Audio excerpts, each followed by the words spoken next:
তারেক, রাজশাহীর অবস্থা তো অনেকটাই খারাপ বলা যায়। হামের উপসর্গ নিয়ে মৃত্যুর সংখ্যা ঠেকানো যাচ্ছে না কেন এবং চিকিৎসকরা কি বলছেন?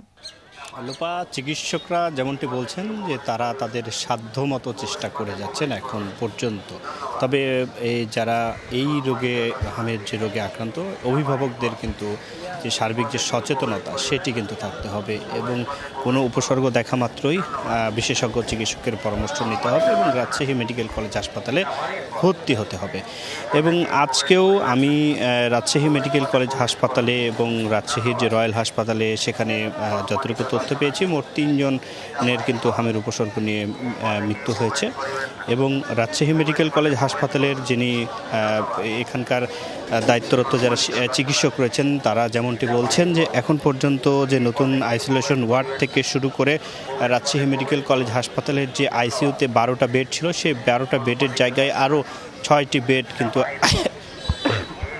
আইসিইউতে যুক্ত করা হয়েছে, অর্থাৎ 18টি বেড নিয়ে কিন্তু এখন আইসিইউর শয্যা সংখ্যা বাড়ানো হয়েছে।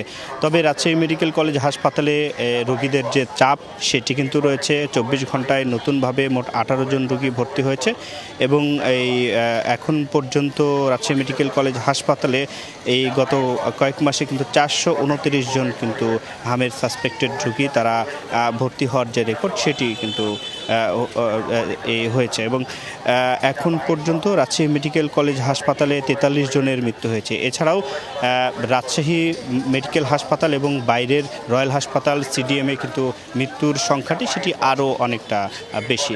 রাজশাহী মেডিকেল কলেজ হাসপাতালে নতুন করে আইসোলেশন ওয়ার্ড করার পরেও কিন্তু সেখানে জায়গার সংকুলন হচ্ছে না। বেডে কিন্তু রোগী থাকার পরেও তারপরে মেঝেতে এবং 10 নম্বর ওয়ার্ড 24 নম্বর ওয়ার্ড সহ আরও যে ওয়ার্ডগুলো রয়েছে সেখানেও কিন্তু বেডের জায়গা সংকুলন না থাকায় যে মেঝেতে রোগীদের যে দীর্ঘ লাইন সেটি আমি দেখেছি। প্রথম অবস্থাতে কিন্তু হামের যে এই প্রকোপটি সেটি কিন্তু অনেকটা যারা বাচ্চারা ভর্তি হয়েছে প্রথম অবস্থাতে জ্বর এবং সর্দি কাশি নিয়ে শ্বাসকষ্ট নিয়ে তাদের কিন্তু এই যখন তারা হামের ওয়ার্ডটিতে ছিল সেই রোগটি কিন্তু ছড়িয়ে পড়েছিল। সেই সময়ে কিন্তু চিকিৎসকরা আমাদেরকে জানিয়েছেন এবং আমরা আসলে সেই ওয়ার্ডগুলোতে যতটুকু ঘুরে দেখেছি যে এক একটি ওয়ার্ডে 40টা বেড থাকলেও সেখানে প্রায় 120, 30, 40 জন প্রায় 1.5 শতাধিক রোগী কিন্তু সেখানে ভর্তি ছিল।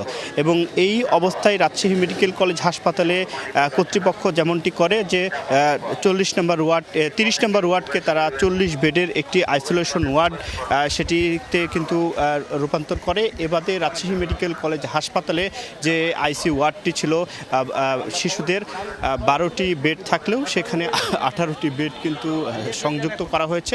বুঝতে পেরেছি তারেক, আপনাকে ধন্যবাদ আমাদের সাথে যোগ দেওয়ার জন্য।